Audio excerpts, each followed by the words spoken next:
احمدہ و اصلی علی رسولہ الکریم اما بعد۔ محترم ناظرین اور معزز سامعین، السلام علیکم ورحمۃ اللہ وبرکاتہ۔ اہل حدیث میڈیا سینٹر کی طرف سے میں حافظ ابو یحییٰ آپ کی خدمت میں ایک بہت اہم ویڈیو لے کر حاضر ہو رہا ہوں۔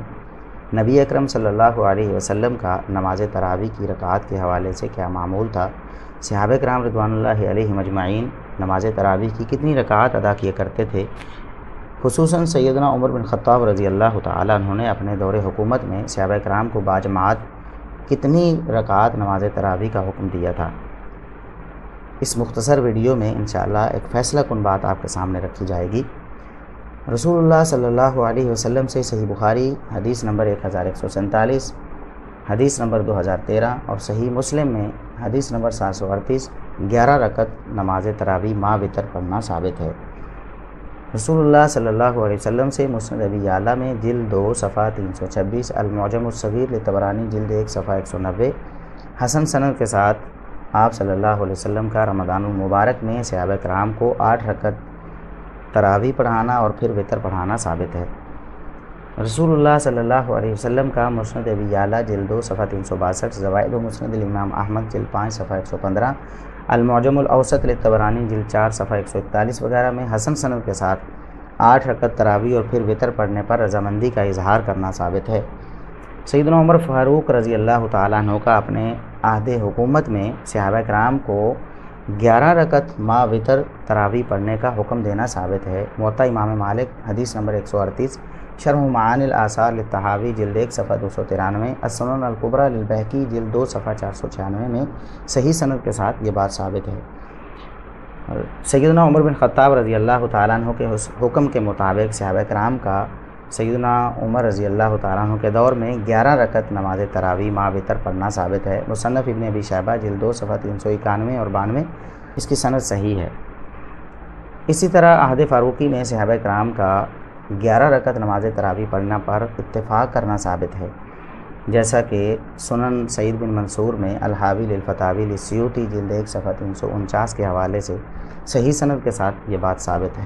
اس کے برخلاف 20 رکعت پڑھنے والے ہمارے احناف بھائیوں کے پاس کوئی ایک بھی دلیل ایسی نہیں جس میں نبی کریم صلی اللہ علیہ وسلم کا 20 رکعت نماز تراویح پڑھنا یا آپ صلی اللہ علیہ وسلم کا 20 رکعت نماز تراویح کی جماعت کروانا یا آپ صلی اللہ علیہ وسلم کا 20 رکعت نماز تراویح پر رضامندی کا اظہار کرنا یا صحابہ کرام کا 20 رکعت نماز تراویح پڑھنا یا سیدنا عمر بن خطاب رضی اللہ تعالیٰ عنہ کا 20 رکعت نماز تراویح کا حکم دینا ثابت ہو۔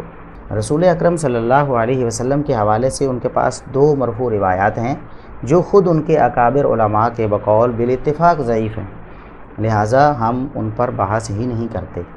رہی سیدنا عمر فاروق رضی اللہ تعالیٰ عنہ کے حوالے سے 20 کی روایات، تو وہ بھی ساری کی ساری ضعیف ہیں۔ صرف ایک روایت ایسی ہے، صرف ایک روایت جس میں 20 رکعات کا ذکر ہے، اور وہ روایت سیدنا عمر بن خطاب رضی اللہ تعالیٰ عنہ سے ہے۔ اس کے سارے راوی ثقہ ہیں اور اس کی سند بھی صحیح ہے، لیکن اس روایت میں 20 رکعات کا ذکر کیسے ہے، اس کی حقیقت کیا ہے، وہ آج انشاءاللہ اس ویڈیو میں ہم آپ کے سامنے پیش کرنے والے ہیں۔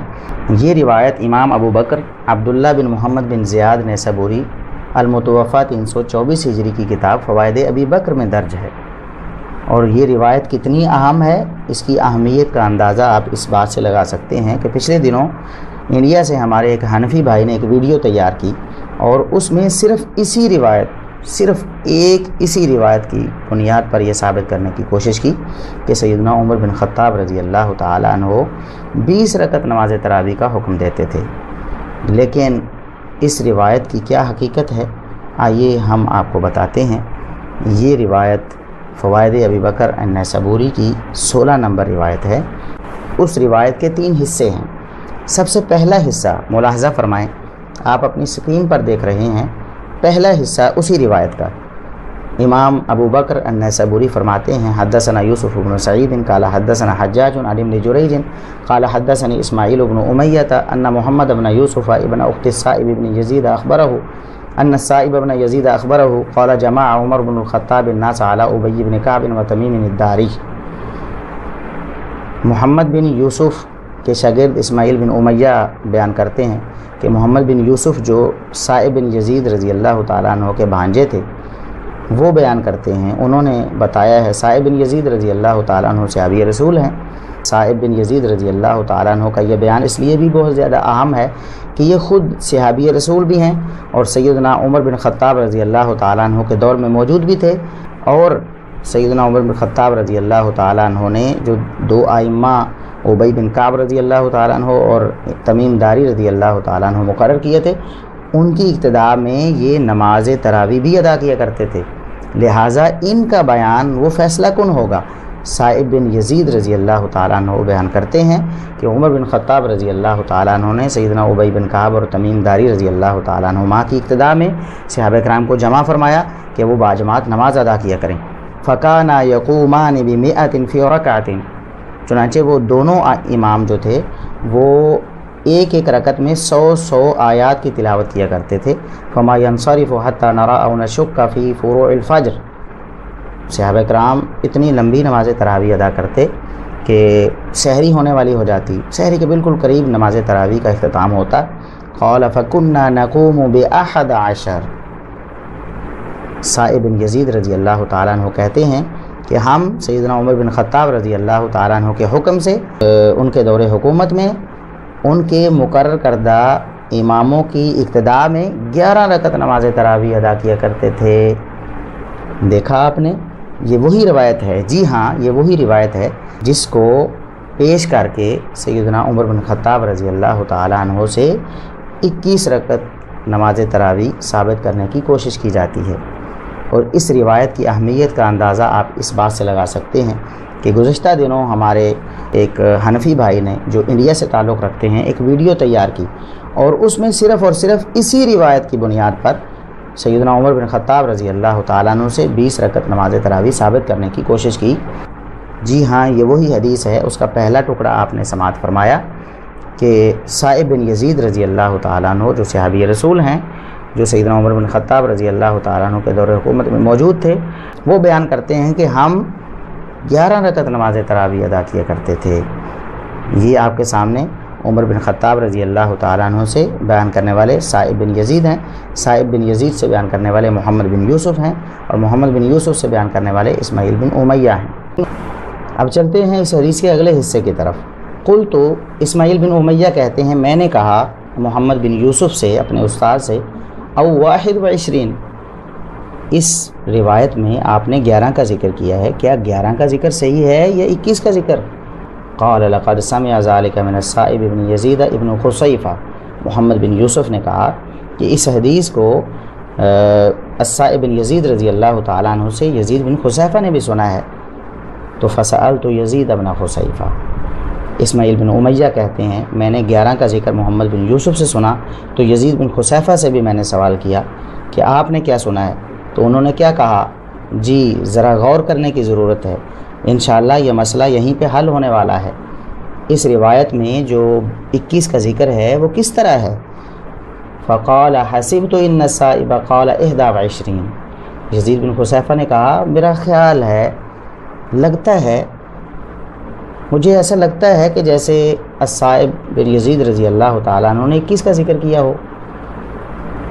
دیکھا اور سنا ناظرین اور سامعین آپ نے کہ جب محمد بن یوسف رحمہ اللہ تعالیٰ نے اس روایت کو 11 کے ذکر کے ساتھ بیان کیا تو بالجزم بیان کیا، یقین کے ساتھ بیان کیا، لیکن جب یزید بن خصیفہ نے اس روایت کو ذکر کیا تو شک کے ساتھ ذکر کیا، انہوں نے اپنا گمان ذکر کیا، اپنا تردد ظاہر کیا کہ میرا خیال ہے کہ الصائب بن یزید رضی اللہ تعالیٰ عنہ نے 21 کا ذکر کیا ہے۔ دیکھیے ایک طرف 11 کا بالجزم اور بالیقین ذکر ہے، اور دوسری طرف 21 کا شک کے ساتھ اور گمان کے ساتھ ذکر ہے، تو یہ دونوں باتیں برابر کیسے ہو سکتی ہیں؟ ان دونوں باتوں کو برابر کہنا کتنی بڑی زیادتی ہے اور عدل و انصاف کا خون کرنے کے مترادف ہے۔ 11 کا ذکر یقین کے ساتھ ہے اور 21 کا ذکر شک کے ساتھ ہے۔ ہمارے حنفی بھائی یہ کہتے ہیں کہ چونکہ اسماعیل بن امیہ نے 11 رکعت کے ذکر پر اپنے استاد محمد بن یوسف کو ٹوکا ہے اور پوچھا ہے کہ یہاں 11 کا ذکر ہے یا 21 کا ذکر ہے، لہٰذا معلوم ہوا کہ یہاں 11 رکعت کا ذکر وہ درست نہیں ہے۔ اگر 11 رکعت کا ذکر درست ہوتا تو اسماعیل بن امیہ اپنے استاد کو نہ ٹوکتے، لیکن یہ بات بھی ایک مغالطے سے زیادہ نہیں ہے، کیونکہ اسماعیل بن امیہ نے چونکہ 21 کا ذکر سن رکھا تھا تو انہوں نے اپنے استاد محمد بن یوسف سے پوچھ لیا کہ آپ 11 کا ذکر کرتے ہیں تو 21 کا ذکر بھی اس روایت میں ہے؟ تو انہوں نے کہا کہ 21 کا ذکر یزید بن خصیفہ کرتے ہیں، تو آپ جا کر خود ہی ان سے پوچھ لیجئے، آپ کو پتہ چل جائے گا کہ 21 کے ذکر کی حقیقت کیا ہے۔ تو جب اسماعیل بن امیہ یزید بن خصیفہ کے پاس پوچھنے گئے تو انہوں نے بتایا کہ حسب تو، میرا خیال ہے، میرا گمان ہے، شاید صاحب بن یزید رضی اللہ تعالیٰ عنہ نے 21 کا ذکر کیا ہو۔ تو اس سے معلوم ہو گیا خود اسماعیل بن امیہ کو بھی کہ 21 کا ذکر یہاں وہ مشکوک ہے، یہاں تردد کے ساتھ ہے، یہاں شک کے ساتھ ہے، اور 11 کا ذکر یقین کے ساتھ ہے۔ اسماعیل بن امیہ اس روایت کو بیان کرنے میں منفرد نہیں ہیں۔ اس روایت کو اسماعیل بن امیہ کے علاوہ 6 اور شاگردوں نے محمد بن یوسف سے روایت کیا ہے۔ اگر یہاں 11 کا ذکر مشکوک ہوتا تو ان شاگردوں میں سے بھی کوئی ایک سوال کرتا۔ امام مالک رحمہ اللہ تعالی بہت بڑے امام ہیں، موطا امام مالک میں 138 نمبر ہے۔ محمد بن یوسف سے امام مالک نے 11 رکعت کا ذکر کیا ہے، لیکن کسی شک کا اظہار نہیں کیا، کوئی استفسار نہیں کیا۔ اسامہ بن زید اللیثی فوائد ابی بکر میں روایت نمبر 17 میں محمد بن یوسف سے 11 رکعت بیان کرتے ہیں، لیکن کوئی سوال نہیں کرتے، بالکل نہیں ٹوکتے، کوئی استفسار نہیں کرتے، کسی شک کا اظہار نہیں کرتے۔ اسماعیل بن جعفر انصاری احادیث اسماعیل بن جعفر میں 440 نمبر روایت میں محمد بن یوسف سے 11 رکعت کا ذکر کرتے ہیں، لیکن بالکل نہیں ٹوکتے، کوئی استفسار نہیں کرتے، کسی شک کا اظہار نہیں کرتے۔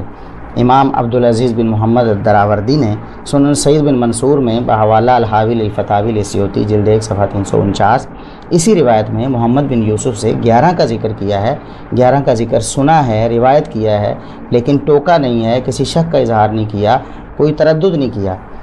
اور اسی سند کے بارے میں علامہ سبکی کہتے ہیں کہ یہ حد درجہ صحیح سند ہے۔ اور 5ویں شاگرد امام یحییٰ بن سعید القطان نے مصنف ابن ابی شیبہ میں 7671 نمبر روایت میں اپنے استاد محمد بن یوسف سے 11 رکعت کا ذکر کیا ہے، لیکن کوئی استفسار نہیں کیا، انہیں ٹوکا نہیں ہے اور کسی تردد کا اظہار نہیں کیا۔ 6 نمبر پر محمد بن اسحاق نے اسی فوائد ابی بکر نامی کتاب میں 19 نمبر روایت میں اپنے استاد محمد بن یوسف سے 11 رکعت کا ذکر سنا ہے، اسے روایت کیا ہے، کسی شک کا اظہار نہیں کیا، کوئی سوال نہیں کیا، کوئی استفسار نہیں کیا، انہیں ٹوکا نہیں ہے۔ اگر اسماعیل بن امیہ اکیلے کا ٹوکنا اگر شک کا اظہار کرتا ہے تو باقی 6 راویوں کا اس روایت کو بغیر ٹوکے روایت کرنا اس بات کو ثابت نہیں کرتا کہ انہوں نے محمد بن یوسف کے 11 والے قول کی توثیق کی ہے۔ معلوم ہوا کہ سیدنا الصائب بن یزید رضی اللہ تعالیٰ عنہ نے سیدنا عمر بن خطاب رضی اللہ تعالیٰ عنہ سے 11 رکعت کا ہی ذکر کیا ہے۔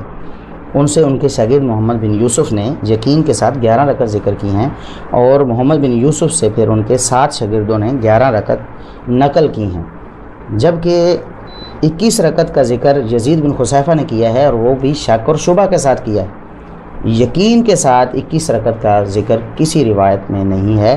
ایک روایت آتی ہے، صائب بن یزید سے حارث بن عبد الرحمن بیان کرتے ہیں کہ انہوں نے 21 رکعت کا ذکر کیا، لیکن وہ جھوٹی سند ہے، اس کی سند میں ابراہیم بن محمد علیہ السلام جھوٹا راوی ہے، لہٰذا الصائب بن یزید رضی اللہ تعالیٰ عنہ سے صرف اور صرف 11 رکعت کا ذکر ثابت ہے۔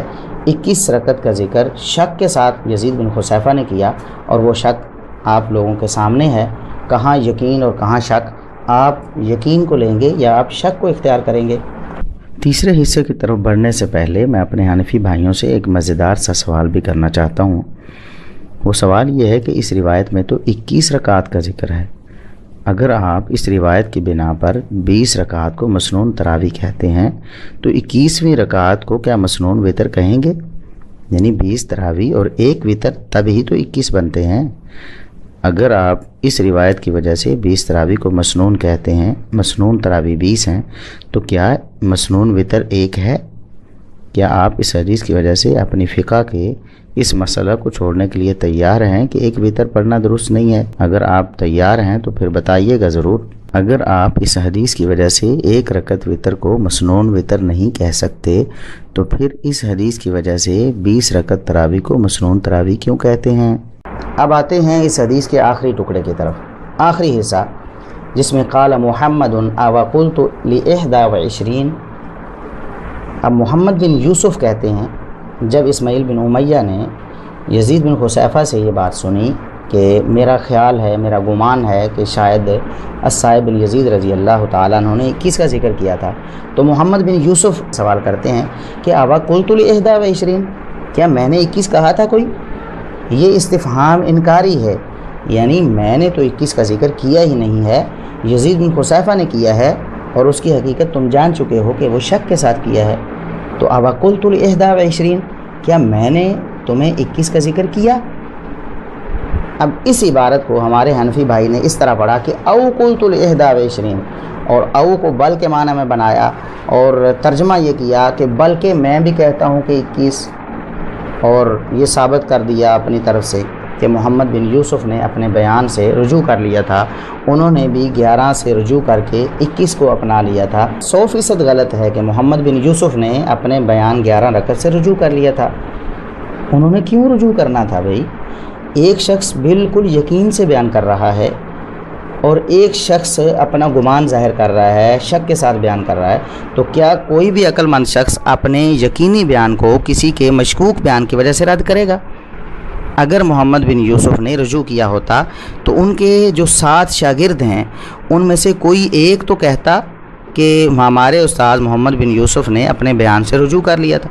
نہ اسماعیل بن امیہ نے کہا کہ میرے استاد محمد بن یوسف نے اپنے بیان سے رجوع کر لیا تھا، نہ مالک بن انس نے اپنی موطا امام مالک میں یہ روایت پیش کرتے ہوئے یہ بات بیان کی کہ میرے استاد محمد بن یوسف نے 11 رکعت بیان کرنے سے رجوع کر لیا تھا، نہ امام یحییٰ بن سعید القطان نے یہ کہا، نہ اسماعیل بن جعفر نے کہا، نہ اسامہ بن زید اللیثی نے کہا، نہ محمد بن اسحاق بن یسار نے کہا، نہ امام عبدالعزیز بن محمد الدراوردی نے کہا۔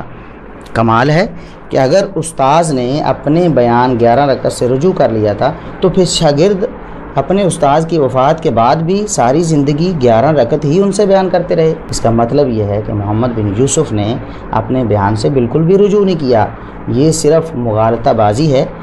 وقلت ل21، یہ استفہام انکاری ہے جیسا کہ میں عرض کر چکا ہوں۔ تو سامعین اور ناظرین، یہ ہے اس روایت کی حقیقت جس روایت سے 21 رکعت نماز تراویح ثابت کرنے کی کوشش کی گئی۔ ایک تو اس میں شک کا اظہار ہے، جو راوی 21 بیان کرنے والا ہے یزید بن خصیفہ، وہ کہتا ہے میرا خیال ہے، مجھے گمان ہے، مجھے لگتا ہے کہ صائب بن یزید رضی اللہ تعالیٰ عنہ نے 21 کا ذکر کیا ہے۔ دوسری بات یہ ہے کہ 21 رکعت کو احناف کہاں لے کر جائیں گے؟ احناف اگر 21 کو مسنون تراویح مانیں گے تو اس میں سے 20 رکعت تراویح اور 1 رکعت مسنون وتر بنے گا، جبکہ ان کے ہاں 1 رکعت مسنون ہے ہی نہیں، وہ 1 رکعت وتر کے قائل اور فاعل ہیں ہی نہیں۔ ہمارے حنفی بھائی نے کہا کہ اس روایت کو اہل حدیث علماء چھپاتے ہیں، اہل حدیث علماء لیکچر دیتے ہیں، اس روایت کو ذکر نہیں کرتے۔ تو دیکھیے اہل حدیث علماء کیوں نہیں ذکر کرتے تھے کہ 21 کا ذکر تو مشکوک ہے، جو یقینی ذکر ہے وہ موطا امام مالک سے ہمارے علماء بیان کر دیتے تھے۔ اور آپ کو بھی اقرار ہے کہ علامہ البانی رحمۃ اللہ علیہ اور دیگر علماء نے اپنی کتابوں میں اس روایت کو ذکر کیا ہے۔ آپ نے خود کہا کہ انہوں نے اسے صحیح کہا ہے، ظاہر ہے ذکر کر کے ہی اسے صحیح کہا ہے نا۔ تو آپ بتائیے کہ احناف علماء کو کیا مجبوری تھی؟ انہوں نے ایسی روایت کو جو آپ کے بقول صحیح ترین ہے اور اس سے 21 رکعت تراویح ثابت ہو رہی ہیں، اسے انہوں نے کیوں پیش نہیں کیا؟ اہل حدیث علماء پر آپ نے اس حدیث کو چھپانے کا الزام لگایا، تو آپ اس طرح کیجئے 21 علماء کا نام پیش کر دیجئے۔ چلیں ایسا نہیں تو آپ 15 علماء کا نام پیش کر دیجئے، چلیں یہ بھی نہیں تو 10 علماء کا پیش کر دیجئے، چلیں اس سے بھی آپ کو رخصت دیتے ہیں۔ آپ صرف 5 ایسے حنفی علماء کا نام ذکر کر دیں، ان کے ویڈیو کلپ ہمارے ساتھ شیئر کر دیں، ان کی کتابوں کے اقتباسات ہمیں دکھا دیں۔ اس کا مطلب ہے کہ دال میں کچھ تو کالا ہے یا ساری دال کالی ہے۔